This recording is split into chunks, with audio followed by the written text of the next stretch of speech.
ચાલો મિત્રો, હું લીંબડિયા વિશાલ તમારું સ્વાગત કરું છું આજના આપણા વિડીયોમાં।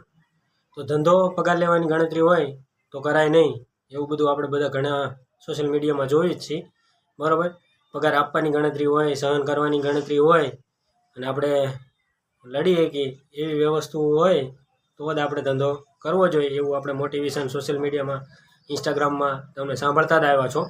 તો આપણે આજ મોટિવેશનની જ વાત કરવાની છે, બરાબર। કે આપણે ધંધો હવે તમને વધારવો હોય તો તમારે શું શું પગલાં લેવા પડે એ બધું તમને હું કહેવાનો છું। આપણે જે આજ સુધી કરતા આવ્યા છીએ એ બધો અનુભવ તમને હું શેર કરવાનો છું। તો આપણો વિડીયો તમને ગમતો હોય તો આપણા ચેનલને સબસ્ક્રાઈબ કરી નાખજો અને તમારા મિત્રોમાં શેર કરી દેજો, બરાબર।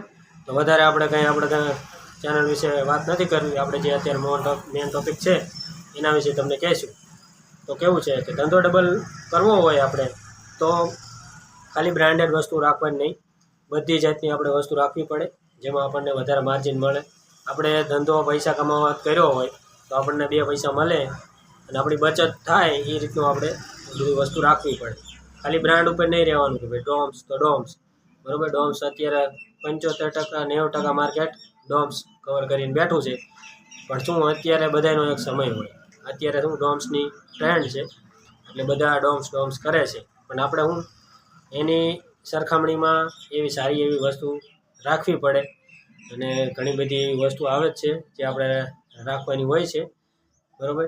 એટલે ધંધો આપણે વિડીયા જોઈએ છીએ ત્યારે સહેલું લાગે છે, પણ ખરેખર કરવા બેસી ત્યારે ઘણું બધું આપણે સ્ટ્રગલ કરવું પડે છે, મહેનત કરવી પડે છે, વિડીયો બનાવવા પડે છે, બધાને કહેવું પડે છે, જાહેરાત કરવી પડે છે, બધું કરવા છતાં પણ આપણે નાસીપાસ થાય એવું ઘણી વખત પરિસ્થિતિ બની જાય છે। એટલે કોઈ પણ પરિસ્થિતિમાં ગભરાવાનું નથી અને મહેનત આપણી કરતું રહેવાનું છે, જે થતું હોય સારા માટે થતું હોય એવું ગણતરી કરીને પછી આગળ વધી જવાનું છે। એટલે મેન તમને એ જ કહેવાનું છે કે ભાઈ સ્ટેશનરી લાઇનમાં કે કોઈ બી ધંધાની શરૂઆત તમે જ્યારે કરો છો ત્યારે છે ને તમારે ગણતરી એવી જ રાખવાની કે 1-2 વર્ષ તો તમારે શું થાય, રોલિંગ જ ફરશે એવી ગણતરીથી જ તમારે બિઝનેસમાં ઉતરવાનું છે। બાકી તમારે જો પૈસા ડાયરેક્ટ પગાર લેવાની ગણતરી હોય તો આપણે આ બિઝનેસની લાઇનમાં ઉતરવાનું થતું જ નથી, બરાબર। અને એવો તમને વિચાર આવતો હોય કે ભાઈ હું ડાયરેક્ટ આજ ચાલુ કરું અને કાલથી મને પૈસા મળવા લાગે તો એ શક્ય છે જ નહીં। તમે કોઈ પણ ધંધાને લઈ લો, નાનો હોય કે મોટો હોય, બરાબર, બધાને એક સ્ટ્રગલ કરવું પડે, ધંધો બધાની પરીક્ષા લે છે અને મહેનત બધા કરતા હોય છે, પણ કોઈ થાકે નહીં જ્યારે એ વ્યક્તિ આગળ જાય છે। એક જ દુકાન હોય અને તમારે આવકના સ્ત્રોતો વધારવાની ટ્રાય કરવાની છે સ્ટાર્ટિંગમાં। ખીચડી કરવાનું કારણ હું એવું નથી કહેતો ખીચડી નહીં કરવાની, ભાઈ આપણે પૈસા જ કમાવાના છે, કોઈ બી વસ્તુ રાખવાની। સ્ટાર્ટિંગ આપણે જ્યારે કરતા હોય, સ્ટાર્ટિંગ પીરિયડ હોય આપણો, જ્યારે સમય આપણે એવી રીતે ચાલવાનું, જે ડિમાન્ડ હોય એ વસ્તુ પહેલાં વેચવાની અને ઓછું માર્જિનમાં આપણે કામ કરવાનું, તો જ તે આપણે ધંધામાં ટકી શકીએ, એ રીતનું બધું કામ આપણે કરવાનું જ છે, બરાબર। ઘણી બધી મેં પણ એવી બધી જાતું કરેલું જ છે, ત્યારે આ વસ્તુ હું તમને અત્યારે તમારી સામે કહું છું। બાકી હું થાકીને બેસી જાઉં, જો ધંધામાં માર્કેટમાં તેજી મંદી બધા પરિબળો આવવાના જ છે અને જવાના જ છે, બરાબર। ધંધો કોઈ દી એક ધારો પ્રોફિટ ન આપે, ક્યારેક આપણને લોસ પણ થાય, બરાબર। એટલે આપણે માલ પણ રાખવો પડે, પૈસાનું રોકાણ પણ કરવું પડે અને એવું બધું આપણે કરવું પડે છે। તમને હું કહેતો હતો કઈ રીતનું આપણે વસ્તુ ડબલ કમાણી કરે એવી વસ્તુ તમને હું દેખાડવાનો છું અત્યારે તમને, બરાબર। 1-2 સેમ્પલ એવા બતાવું કે જે આપણને વધારે કમાણી કરીને આપે એવી રીતના હું તમને વસ્તુ બતાવું છું, બરાબર।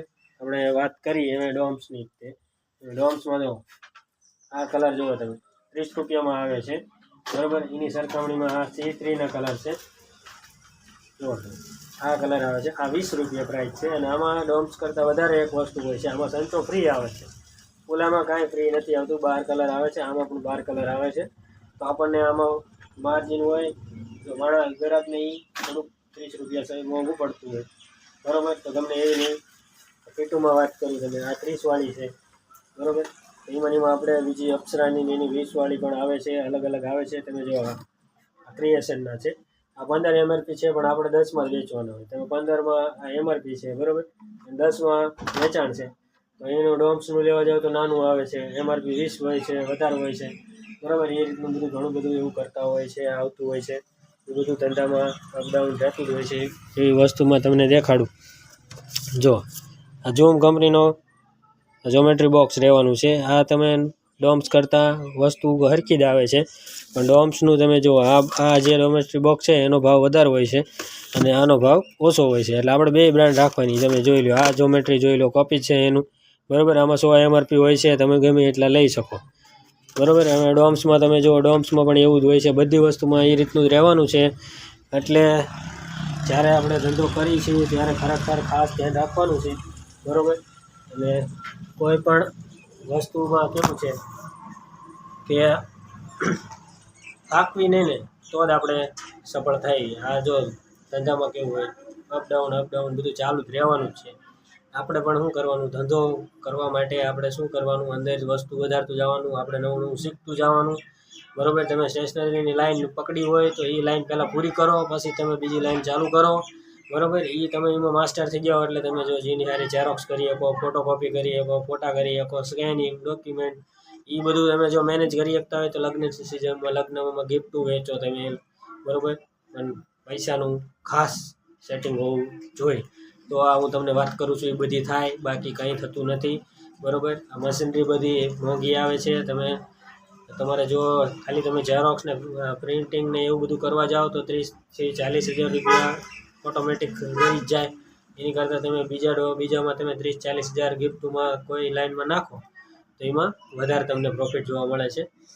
એવી રીતે એટલે તમે જે કરતા હોય જાણી વિચારીને કરવું, બરાબર. ડાયરેક્ટ આંધળાની જેમ દોટ નહીં કરવાની અને ગધેડાની ચાલમાં નહીં ચાલવાનું. સમજી વિચારીને તે ધંધામાં પૈસા રોકવાના, તમને એની પૈસા ગમાઈને દેવો જોઈએ ધંધો, એ રીતનું તમારે બધું કરવાનું છે, બરાબર. મેં તમને જે આ વાત કરી તમને યોગ્ય લાગતી છે, બરાબર, તો આપણને કોમેન્ટ કરજો.